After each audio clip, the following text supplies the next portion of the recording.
ఇందుకూరుపేట మండలం డేవిస్పేట సమీపంలో ఉన్న యాగర్ల బ్రిడ్జి ప్రమాదాల భరితంగా మారింది. ప్రతి నిత్యం ఏదో వాహనం ప్రమాదానికి గురవుతుంది. ఈ రోడ్డుపై ప్రయాణికులు ఇబ్బందులకు గురవుతున్నారు. రాత్రిపూట మంచు ఎక్కువగా ఉండటంతో ఈ ప్రమాదాలు జరుగుతున్నట్లు గుర్తిస్తున్నారు.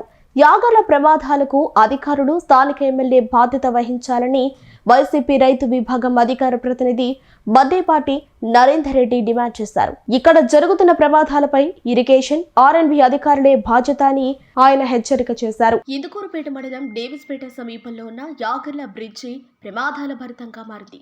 ప్రతి నిత్యం ఏదో వాహనం ప్రమాదానికి గురవుతోంది. కాళ్ళు చేతులు విరుగుతున్నాయి. ఈ రోడ్డుపై ప్రయాణికులు ఇబ్బందులకు గురవుతున్నారు. రాత్రిపూట మంచు ఎక్కువగా ఉండటంతో ఈ ప్రమాదాలు జరుగుతున్నట్లు గుర్తిస్తున్నారు. యాగర్ల ప్రమాదాలకు అధికారులు స్థానిక ఎమ్మెల్యే బాధ్యత వహించాలని వైసీపీ రైతు విభాగం అధికార ప్రతినిధి మద్దేపాటి నరేందర్ రెడ్డి డిమాండ్ చేశారు. ఆర్ఎండ్బి అధికారుల బాధ్యత అని ఆయన హెచ్చరిక చేశారు. ఇంతకాలంగా ప్రమాదాలు జరుగుతున్నా కనీసం ప్రమాద సూచకులైనా పెట్టకపోవటానికి కారణం ఏమిటి అని ఆయన ప్రశ్నించారు. తక్షణమే దీనిపై చర్యలు తీసుకోకుంటే ఆందోళన ఉధృతం చేస్తామన్నారు. ఈ కార్యక్రమంలో వైసీపీ నేత గొల్లపల్లి విజయ్ కుమార్ తదితరులు హాజరయ్యారు. ప్రతి వారం ఈ కాలంలో ఏదో ఒక యాక్సిడెంట్ జరుగుతుంది. ఆటోలు అయితేనేమి, కార్లు అయితేనేమి, ట్రాక్టర్లు అయితేనేమి, అలాగే లారీలు అయితేనేమి, అన్ని కూడా ఈ కాలంలో పడి ఇబ్బంది జరుగుతుంది. ఈసారి జరిగితే తీవ్ర పరిణామాలు ఆర్ఎండ్బి అధికారులు, ఇరిగేషన్ అధికారులు ఎదుర్కొంటారు. లీగల్గా కూడా వాళ్ళ మీద చర్యలు తీసుకుంటాం. ఎందుకంటే నిధులు ఉన్నాయి, నిధులు లేకుంటే బాధపడాలా. మీరు నిధులుండి కూడా ఈ బ్రిడ్జి పని ఎందుకు పూర్తి చేయలేకపోతున్నారు? మైపాడు నుంచి సిమెంట్ రోడ్డు అవసరం ముందు ప్రజలకు ఉపయోగమైన ఈ బ్రిడ్జి కట్టకుండా 4 కోట్ల రూపాయలు మంజూరు చేసి ఈ బ్రిడ్జికి కేటాయిస్తే మీరు ఎందుకు పనులు చేయలేకపోతున్నారని ఆర్ఎండ్బి వాళ్ళని అడుగుతున్నా. అలాగే ఇరిగేషన్ శాఖ వాళ్ళు కూడా నిర్లక్ష్య ధోరణిలోనే ఉన్నారు. ఇంత జరుగుతుంది. మీ కాలువల మీద వారానికి ఒకసారి యాక్సిడెంట్లు జరుగుతున్నాయి. మీరు ఇరిగేషన్ అధికారులు కూడా కాలువల మీదకి వచ్చి చూస్తున్నారా? కాలువలు ఏ కాలువలో నీళ్లు పారుతున్నాయని చూస్తున్నారా? అధికారులు తప్పిదం వల్ల ఇక్కడ యాక్సిడెంట్ జరుగుతుంది. కనుక మేము తీవ్రంగా ఖండిస్తున్నాం. అదే విధంగా మహాత్మా గాంధీ ఉపాధి హామీ పథకం కూడా సెంట్రల్ గవర్నమెంట్ నిర్వీర్యం చేస్తుంది. సెంట్రల్ గవర్నమెంట్ ఇవ్వాల్సిన 90% నిధులు స్టేట్ గవర్నమెంట్ కూడా 40% ఇవ్వాలని షరతులు పెట్టి చట్టం చేస్తున్నారు. దానిని కూడా తీవ్రంగా ఖండిస్తున్నాము.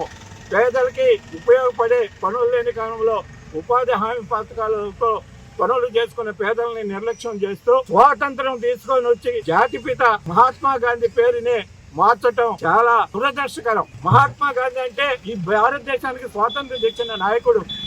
అటువంటి నాయకుడి పేరు చేసి వేరే పేరు పెట్టడం దానికి ఎంతవరకు సమంజసం అని ఈ సందర్భంగా అడుగుతున్నా. 4 లైట్లు మేము ఏర్పాటు చేస్తామన్నారు. ఎలక్ట్రికల్ వాళ్ళని కూడా కోరేది ఏంటంటే, మా సర్పంచ్ గారు వస్తారు, మీరు ఒక 4 పోల్లు మంజూరు చేసి ఎక్కడైనా ఉంటే కూడా మీరు తక్షణమే ఇస్తే రేపు సాయంత్రం కల్లా లైటింగ్ కూడా చేసేదానికి మా సర్పంచ్ వాగ్దానం తీసుకున్నాం, చేస్తాడు కూడా. విద్యుత్ శాఖ వారు కూడా ఏడీ గారికి, ఏఈ గారికి ఒక 4 పోల్స్ మంజూరు చేసి వెంటనే ఇక్కడికి ఇస్తే, సర్పంచ్ గారికి ఇస్తే వెంటనే లైటింగ్ ఏర్పాటు చేస్తారు. అలాగే పోలీసు వారు కూడా ఈ మార్కెట్స్ కూడా ఏర్పాటు చేస్తే బాగుంటుందని చెప్తున్నాం. కనుక ఇవన్నీ ముందు తగు జాగ్రత్తలు తీసుకోవాలని పోలీస్ శాఖ వారిని, అలాగే విద్యుత్ శాఖ వారిని, అలాగే ఆర్ఎండ్బి ఇరిగేషన్ వారిని కూడా మళ్ళీ చెప్తున్నాం. మీరు పని చేయండి, మంచి పేరు తెచ్చుకోండి. కాంట్రాక్టర్లకి కొమ్ము కాయొద్దు, నిర్లక్ష్య ధోరణి వ్యవహరించొద్దు, పేదల కొట్టొద్దు. ముఖ్యంగా 90% గ్రాంటు కేంద్ర ప్రభుత్వమే భరించి ఉపాధి హామీ పథకాల పనులు పేదవాళ్ళు చేసుకునే విధంగా వాళ్ళకి పని కల్పించాల్సిందిగా కోరుకుంటూ, నెల్లూరు బాలాజీ నగర్ సంబంధించినటువంటి వ్యక్తులు వారు ఆ మంచుకి బావ కనపడక నేరుగా కారు వెళ్ళిపోయి కాలంలో పడిపోవడం జరిగింది. అది అందరికీ తెలిసిందే. మేము ఎన్నో పర్యాయాలు ఈ యొక్క యాక్సిడెంట్ల గురించి దృష్టి తీసుకెళ్ళినా చలనం లేని విధంగా ఆర్ఎంపీ అధికారులు కావచ్చు, అలాగే ఇరిగేషన్ అధికారులు కావచ్చు, వాళ్ళకి మరీ చీమ కుట్టినట్లేని చీమ కూడా కుట్టినటువంటివి అలా వివరిస్తూ ఉన్నారు. వారు బహుశా వాళ్ళకి అదృష్టం ఉండి ప్రాణాలతో బయటపడ్డారు. వారి కుటుంబం ఎన్నో పెట్టుబడింది, కారు పూర్తిగా డ్యామేజ్ జరిగింది.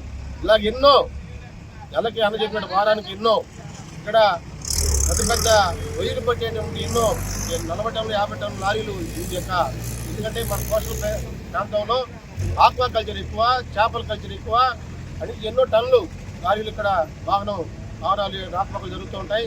అలాగే ఉడ్లు సీజన్లో ఆ ఉడ్లు కూడా ఈ యొక్క దారి మీదే జరుగుతూ ఉంటాయి.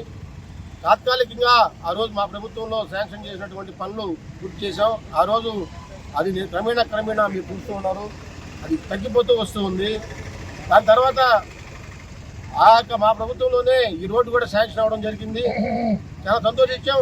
ఈ రోడ్డు శాంక్షన్ ఎన్నో సంవత్సరాలు కల అది, ఈ రోడ్డు బాగుండాలనేది.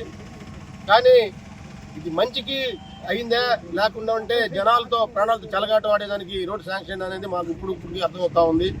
ఎందుకంటే మీకు ఉదాహరణ చెప్తాను. గెలిచిన 2019లో గెలిచిన తర్వాత 3 నెలలు గడిచిన తర్వాత వెంటనే ఆ యొక్క కాంట్రాక్టర్లు అధికారులు వచ్చి మార్కింగ్ చేశారు. మార్కింగ్ చేసిన తర్వాత దాదాపు 2 నెలలు మళ్ళీ వాళ్ళు కనపడ్డారు.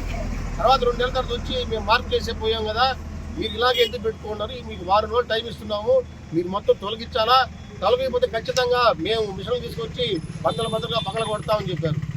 ఇక్కడ మన ఆదం సత్రం నుంచి దారిలో వస్తూ ఉంది క్రాస్ బ్రిడ్జి పూర్తి చేసేసిన తర్వాత అది 1 గంట పని, ఇది ఆ మట్టి ఫీల్ చేసేది, దాని చేయకుండా వెళ్ళిపోయారు. ఆడ ఒక అతను బైక్ వేసుకొచ్చి రాత్రి 4 రోజుల క్రితం గుద్దుకొని పడిపోయాడు. కనీసం ఇక్కడ డైవర్షన్ బోర్డు అన్నా పెట్టి, లైటింగ్ బోర్డ్స్ ఉంటాయి, రేడియం లైటింగ్ బోర్డ్స్ ఉంటాయి, కనీసం లేకుండా ఉంటే స్పీడ్ బ్రేకర్లు ఏదో ఒక దీని మీద జాగ్రత్త తీసుకోవాల్సిన బాధ్యత ఈ ప్రభుత్వానికి ఉందా లేదా అని అడుగుతూ ఉన్నాం. ఇంకా ఎంతమంది ప్రాణాలు తీస్తారని కూడా ఈ యొక్క సందర్భంగా మీకు తెలియజేస్తున్నాం. తక్షణమే అన్ని విధాల ఈ యొక్క బ్రిడ్జి దగ్గర ఉన్నటువంటి పూర్తిగా సరౌండింగ్స్ అంతా కూడా జాగ్రత్తలు తీసుకోవాలని ఈ యొక్క వైఎస్ఆర్ కాంగ్రెస్ పార్టీ డిమాండ్ చేస్తుంది. ఇబ్బంది పడాల్సి వస్తుంది. ఎవరు ఆగరు. ఇక్కడ రోడ్డు ఇరికైపోయింది. రోడ్డు ఎడలపు చేయమని అడుగుతున్నాం. ఎడలపు చేయకపోతే స్కూల్స్ పోయే వాళ్ళు ఉన్నారు, స్కూల్స్ వ్యాన్స్ ఉన్నాయి. ఉదయం టైం డ్రైవర్ పరిగిస్తాడే కానీ వ్యాన్స్ టైం అయిపోతుంది పరిగెడు. ఇతను ఆగడు, అతను ఆగడు. అంటే అది రోడ్డు మార్చి తగ్గిపోతా ఉంది. అందరికి ఇబ్బంది, ఎవరు ఆగరు. అందుకని చెప్పేసి ఈ పక్క ఎడల్పు చేస్తున్నా కొంచెం ఎడల పని చేసినప్పుడు కొంచెం ఇబ్బంది లేకుండా పోతు అంటున్నాం. ఆ హైట్లో నుంచి కారు వస్తాం చూడండి, కారు వస్తుంది. ఇతను ఆగడు, అతను ఆగడు, ఎవరు ఆగరు. దయచేసి దీన్ని పార్టీ పరంగా కాకుండా